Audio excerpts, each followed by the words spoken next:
Wana wa Mungu tunaishi kwenye dunia ambao wengi wanaishi kwa kufuata mkumbo, wengi wanaishi kwa kuiga na kuangalia wengine wanafanya nini. Hata baadhi ya wana wa Mungu wanapoambiwa hii si sawa, wanauliza kama ni dhambi imeandikwa wapi? Ngoja nikuambie mtu wa Mungu, tunaishi kulingana na agano binafsi tulilonalo na Mungu wetu.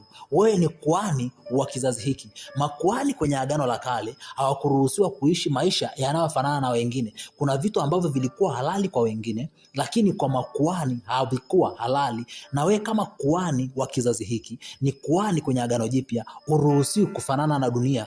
Vinaweza vikawa ni halali kwa wana wa dunia, ni halali kwa watu wengine, lakini si halali kwako. Ni halali kwa watu wengine, lakini si halali kwa mwana wa Mungu. Wengine wanaweza wakavaa visuruali, wanaweza wakavaa vinguo vya kubana, wanaweza wakavaa vimini, wanaweza wakanywa pombe, lakini wewe ni kuhani, umetengwa. Lazima uishi maisha tofauti. Uruhusiwi kufanana na dunia, uruhusiwi kuiga vya dunia. Nisikilize mtu wa Mungu, tafuta kumpendeza Mungu.